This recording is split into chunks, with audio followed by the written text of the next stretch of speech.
뇌는 무언가를 한번 시작하게 되면 그 행동을 지속적으로 하려고 하는 그런 성질이 있답니다. 그래서 이 독일의 정신의학자였던 크렌틀리는 그래서 이제 작업분이다 이렇게 표현을 했는데, 뭔가를 하고 싶으면 일단 시작을 하란 말이에요. 하기 싫은 것도 시작하게 되면 우리의 뇌는 계속 그것을 하라고 지시를 내린답니다.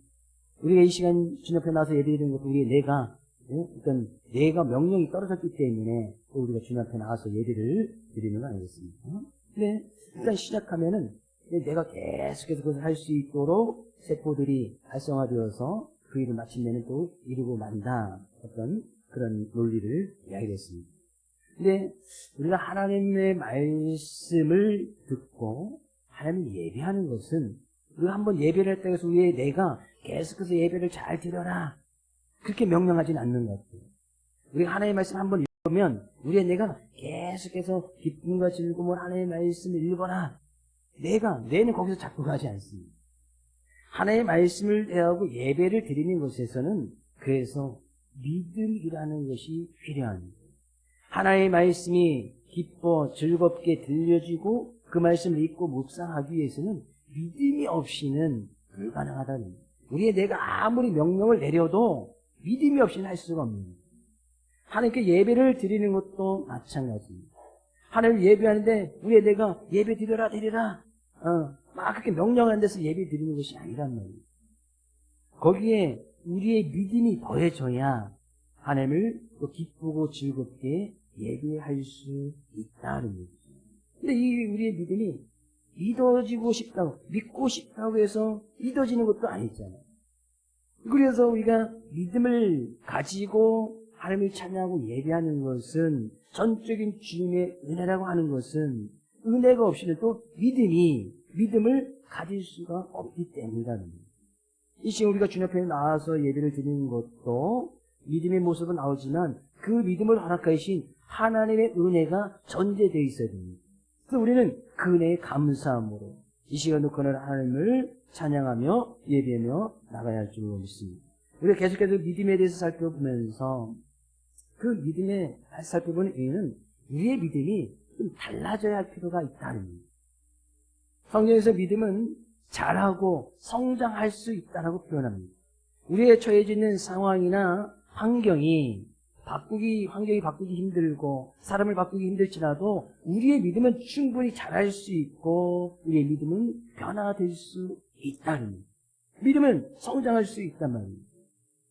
우리가 기본적으로 가지고 있는 믿음 중에서 하나님의 말씀, 그 말씀이 말씀 그대로 이루어진 것을 믿는 그런 기본적인 믿음은 있잖아요.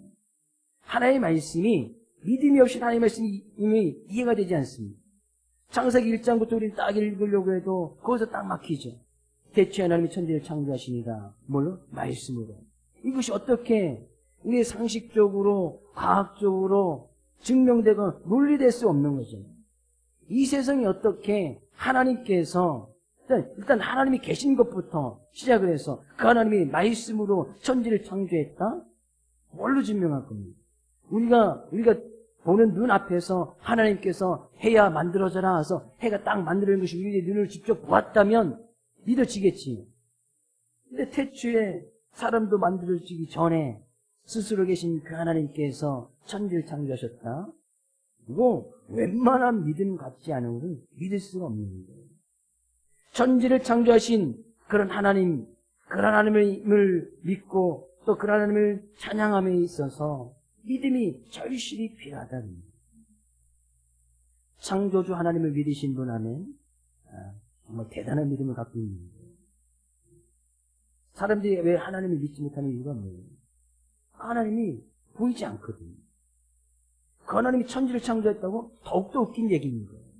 눈에 보이지 않는 하나님께서 천지를 창조했다? 사람을 만들었다? 너무나 웃긴 일인 거예요. 하나님을 믿지 않는 거예요. 예수님께서도 제자들에게 말씀하시네요. 요한복음 20장 29절 같이 읽어보겠습니다. 예수께서 이르시되 너는 나를 본고로 믿느냐? 보지 못하고 믿는 자들은 복되도다. 예수님께서 부활하신 후에 제자들에게 보여주셨습니다. 부활하신 몸을. 그때 도마라는 제자가 없었어요. 나중에 예수님께서 제자들 모였을 때에 다시 나타나셨습니다. 그때 도마에게 하신 말씀이 넌 나를 동고로 믿느냐? 도마는 했지. 생각했죠. 부활하신 주님께서 자기 눈앞에 있고 손에 목구멍이 다 있고 옆구리에 창자국이 있어야 내가 거기에 손을 넣고 비벼봐야 예수를 믿겠다. 부활하신 주님께 딱 나타났을 때 이렇게 말씀하신 거예요. 너는 나를 본고로 믿느냐? 보지 못하고 믿는 자들은 헛되리라. 우리 하나님의 말씀, 하나님께 천지를 창조하신 것을 보지 않고 믿고 있잖아요. 그 믿음을 가지고 있는 것이 얼마나 복된 일이고 복된 자의 삶의 모습으로 살아가는지 우리는 분명히 알아야 된다. 우리는 그 믿음의 모습을 오늘 본 말씀을 통해서 좀 살펴보기를 원하는 거예요. 바디메오, 거지였던, 맹인이었던, 지금 이제 맹인이라고 부르면 안 되는데 시각장애를 가지고 있던 이 바디메오. 예수님께서 예수님의 제자들과 여리고라는 성에 들어가서 사역을 하셨습니다. 거기서는 분명히 말씀을 증거하셨을 것이고 어떤 기적적인 모습을 분명히 보여주실 거예요. 그 여리고성에서 이제 나와서 이제 다른 곳으로 이동하는데 그 여리고성 앞에 사람들이 항상 오가는 그 길목에 시각장애를 가지고 있던 이 바디메오, 디메오의 아들 바디메오. 여기서 바라는 것이 아들입니다. 그러니까 디메오의 아들이었다라는 이야기죠. 거지였다. 그 길가에 앉아 있었다. 그러니까 시각장애를 가지고 있었던 이 바디메오는 뭐 할 일이 없는 거예요. 거기서 거지라고 표현했던 것은 그냥 사람들에게 구걸할 수밖에 없는, 동양에서 먹을 수밖에 없는 그런 처지였다는 거예요. 길에 앉아 있었다. 그럼 앞에 보이지 않기 때문에 그런 장애를 가지고 있었기 때문에 이 바디메오가 뭐 날 때부터 장애를 갖고 있었는지 아니면 중간에 장애를 갖고 있었는지 알 길은 없습니다. 근데 어쨌거나 그런 생활이 꽤 오래되었음을 우리가 알 수가 있죠. 이 길가에 앉아있다고 하는 것을 보니 사람들에 의해서 사람들의 도움이 없이는 전혀 살아갈 수 없는 그런 처지에 있었다는 거예요.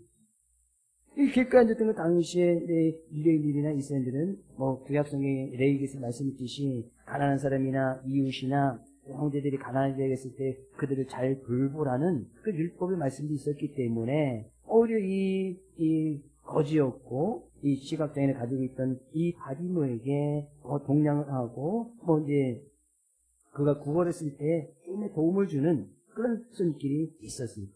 또 이제 여리고성 앞에 사람들이 자주 오가는 그곳에 앉아 있다 보니 많은 사람들이 어떤 그렇게 너무 이렇게 동냥하는 그런 모습으로 생계를 근근히 유지하고 있었던 거예요. 근데 그 성에서 이제 예수님께서 제자들이 너무 많이 나오는데 사람들이 막 웅성웅성 됩니다. 이 사람 나사렛 예수고 예수님께서 여리고성에서 말씀 주신 것이었고 그런 얘기를 또 듣는 거예요.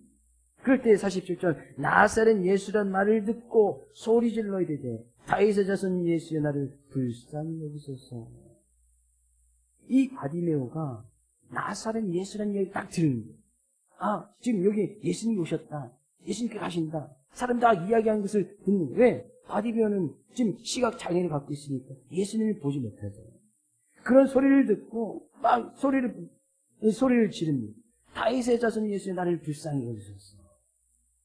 이렇게 예수를 부를 수 있었던 것은 그 이전에 이 바디메오가 예수에 대한 소문을 익히 들고 알고 있었단 말이에요. 왜? 그 뒤에도 더욱더 소리 질러서 다윗의 자손 예수여 나를 불쌍히 여기소서 이렇게 이야기한 것을 보면 그 이전에 이 바디메오는 예수에 대한 지금 여리고성 그 길가를 지나가기 이전에 예수님에 대한 소문을 익히 들고 알고 있었고 예수님이 어떤 분인지 어떤 사역을 행하시는지 어떤 기적을 보이시고 어떤 말씀을 증거하고 있는지 이 바디메오는 익히 들어서 알고 있었던 사람인 것 같습니다. 그러니까 나사렛 예수를 부르시. 그래서 자기를 불쌍히 여겨달라고 하는 거예요. 불쌍히 여겨달라는 것은 많은 사람들이 48절에 많은 사람들이 꾸짖어 잠잠하라. 그게 예수님한테 뭐 구걸이나고 공양 이 사람들이 그렇게 할 것으로 생각해서 그 사람들이 이 사람을 자제시키죠. 야 조용히 해. 이분은 뭐 그런 분이 아니야. 막 자제를 시키죠. 그러니까 이 바디메오가 더욱더 크게 소리 질러서 다윗의 자손 예수여 나를 불쌍히 여기소서. 라고 그렇게 요구하면서 소리를 질렀던 것은 그 자기의 인생 가운데 이제는 어쩌면 예수님이 아니면 안 되는, 예수님께서 어떤 그냥 소문에 의해서 듣던 그 예수님이 지금 자기 앞에 지금 나타났단 말이에요. 이 기회를 놓칠 수가 없는 거예요.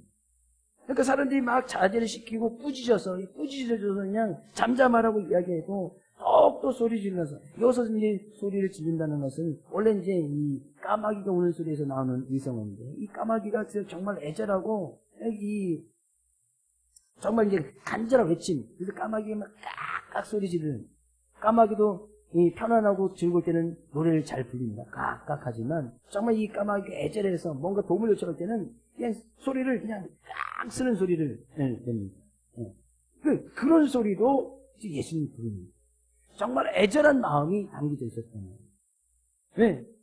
지금 이 기회를 놓치면 안 되는, 예수님이 어떤 분이신지 소문만 해서 듣고 있던 이 바디모에게 예수님이라는 자기의 근본적인 문제를 해결해 줄 수 있는 그런 분이라는 아주 자그마한 믿음이 있었단 말이에요.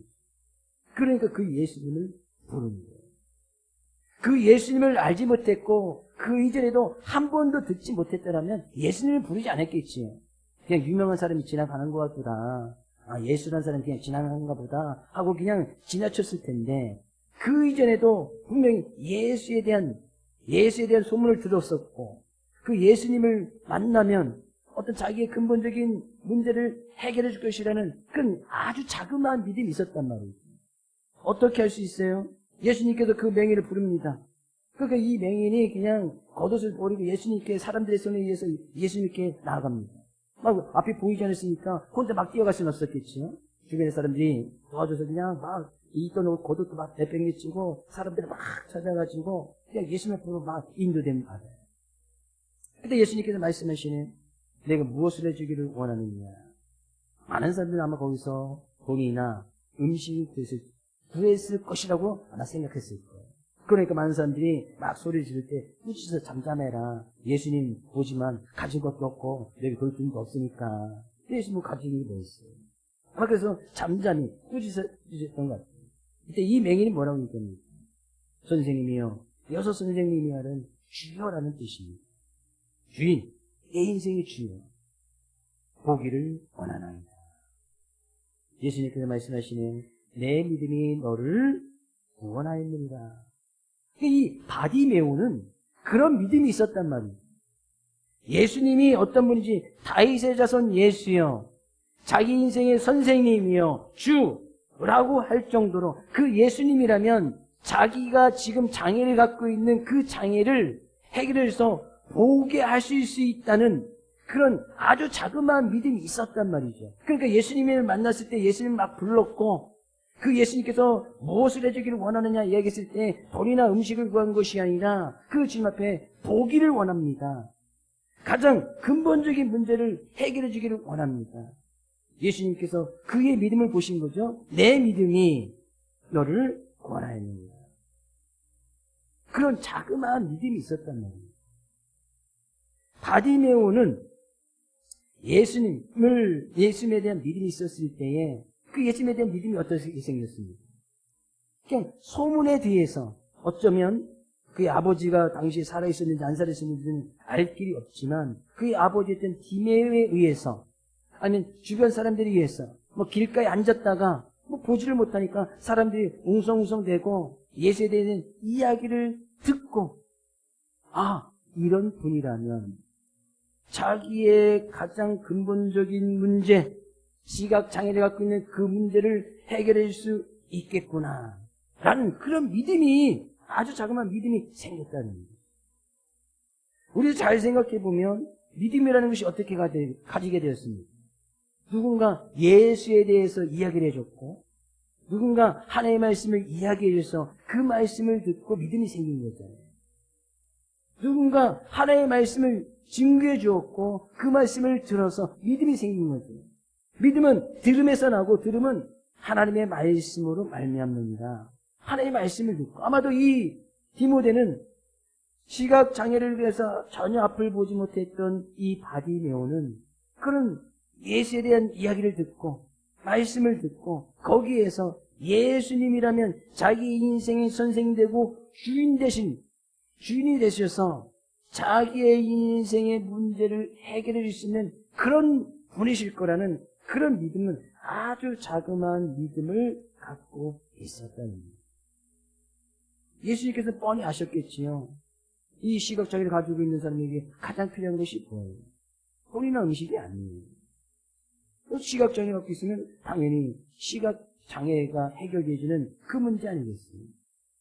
아마 그것을 예수님께서는 알고 계셨지만 이 바디메어였던 그런 믿음의 고백이 있기를, 선생님이면 주님이시면 내가 보기를 원하는 것 주님께서는 고쳐주실 수 있겠나이다. 그런 믿음의 고백을 원했고 예수님께서는 그런 믿음의 고백을 드러냈던 바디메오의 그 문제를 해결해 주셨다. 지금 우리가 믿음의 모습을 살펴보면서 그 예수에 대한 기본적인 믿음, 근본적인 믿음은 무엇던 믿음을 가지고 계십니까?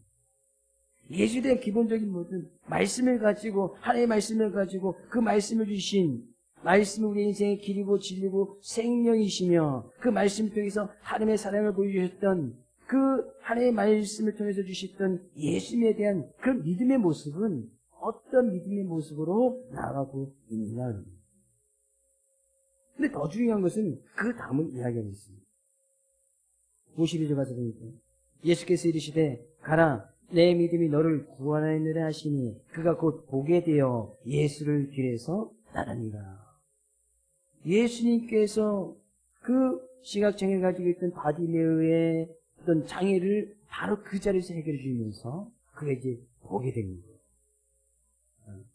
그 이전까지 뭐 몇 년의 장애를 가졌는지 아니면 그가 뭐 어떻게 그런 장애를 가지고 있는지 알 필요 없지만 그가 이제 제대로 볼 수 있게 됐단 말이에요.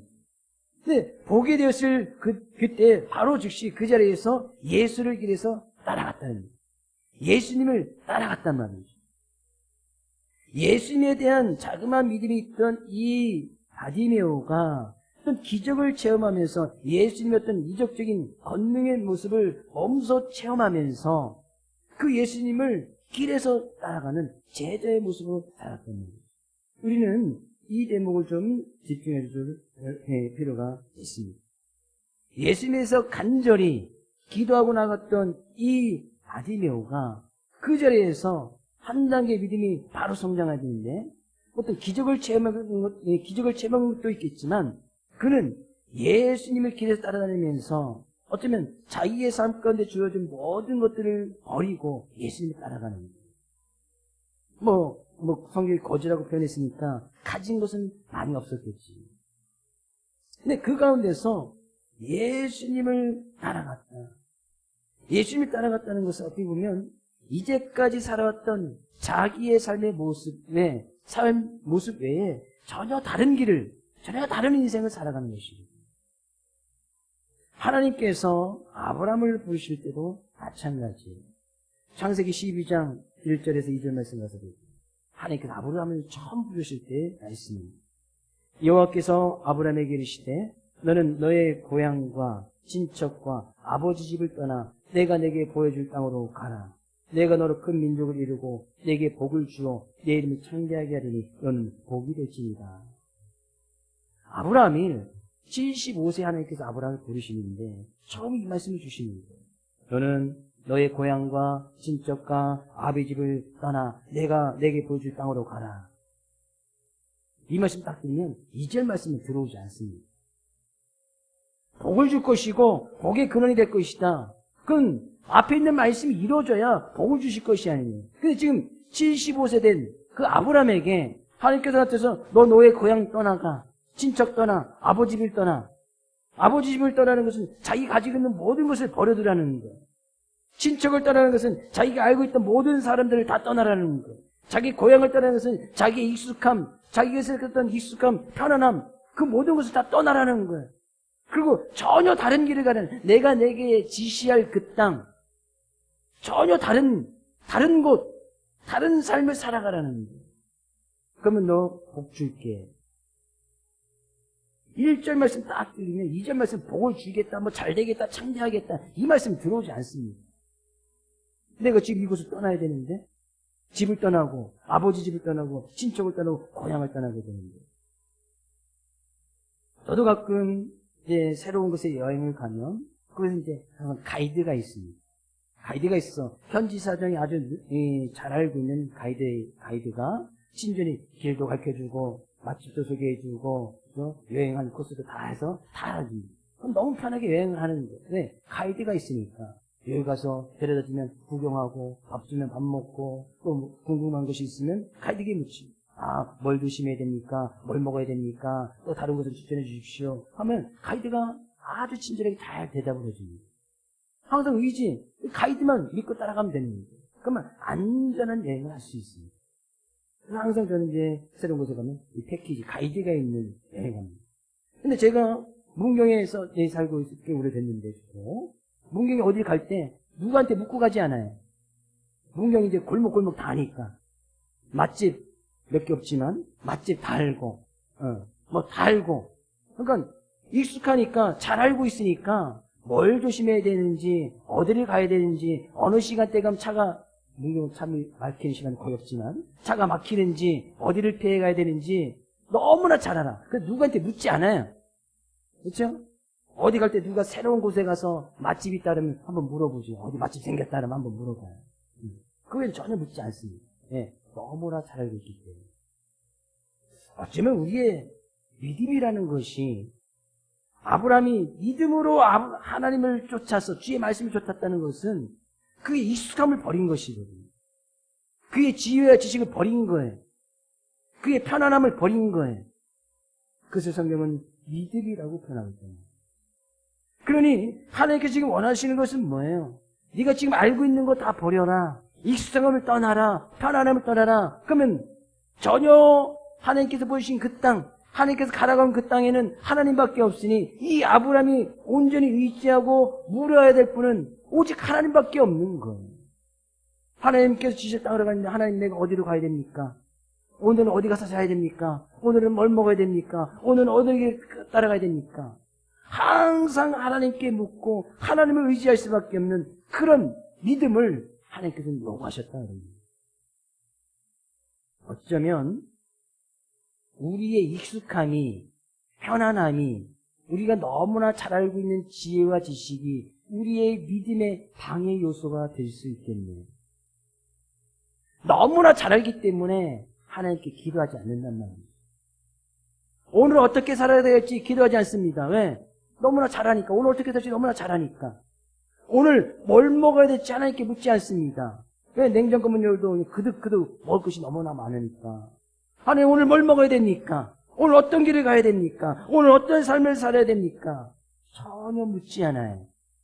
하나님께 기도하지 않는단 말이죠. 하나님을 의지하지 않는단 말이죠. 우리의 믿음을 하나님 앞에 보이지 않는단 말이죠.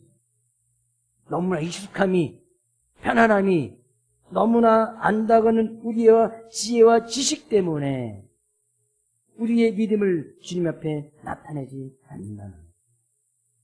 지금 바디메오가 놀라운 기적을 체험했지만 그 자리에서 예수님을 따랐다는 것은 자기의 익숙함 버린 거예요. 자기의 편안함 버린 거예요. 가족을 버린 거예요. 친척을 버린 거예요. 온전히 주님께서 어디로 가야 될지 이 바디메오 어떻게 알겠습니까? 그냥 그 주님만 믿고 따라가겠다는 거예요. 이 짧은 순간에 바디메오의 믿음이 막연하게 예수님은 이런 분이시다. 그 예수님이란 자기의 병을 고쳐주실 것이라는 그런 막연한 믿음을 가지고 있던 이 바디메오는 그 주님이 자기 인생의 주님이시고 자기의 삶의 모든 것 되시라는 그 주님을 바로 경험하게 되었고 체험하게 되었고 자기의 모든 것을 버려서 예수님을 따르는 믿음이 한 단계 성장하는 그런 모습을 보여줍니다. 과연 우리의 믿음의 모습은 어떠하냐 그럽니다. 오늘 하루를 살아갈 때 하나님께 묻고 하루를 시작합니다. 오늘 뭘 먹을 때 하나님께 무엇을 먹을까 묻고 하나님께 무엇을 먹습니까? 누구를 만날 때 내가 과연 그 사람을 만나야 됩니까? 하나님께 묻고 그 사람을 만납니까? 전혀 다른 곳, 정말 우리나라가 그래도 말이 통하니까 전혀 다른 나라에 가서 우리가 딱 떨어졌다면 어떤 물어야 될 사람, 의지할 대상, 그런 사람이 전혀 없는 곳에 딱 떨어졌다면 온전히 하나님만 의지할 거예요. 하나님께서는 그런 믿음을 갖기를 원하신다는 거예요. 정말 하나님만 의지하고 하나님만 바라볼 수 있는, 진정으로 예수님만 따라가는, 예수님께서 보여주신 그 길을 가고 예수님께서 먹으라는 그것만 먹고 예수님께서 말씀하신 그 말씀만 따라가는 그런 믿음을 바디메오가 보여줬고, 주님께서는 그런 믿음을 우리에게 요구하시더라. 제자된 우리들은 그런 주님만을 믿고 따라가야 한다는 사실입니다. 그럴 때에 우리는 아브라함을 통해서 그가 믿음의 모습을 가지고 살았을 때 어떻게 하나님께서 그 아브라함을 축복하셨는지 성경은 너무나 극명하게 이야기하고 있잖아요. 믿음의 모습으로 살아가면 이런 은혜가 복을 준다.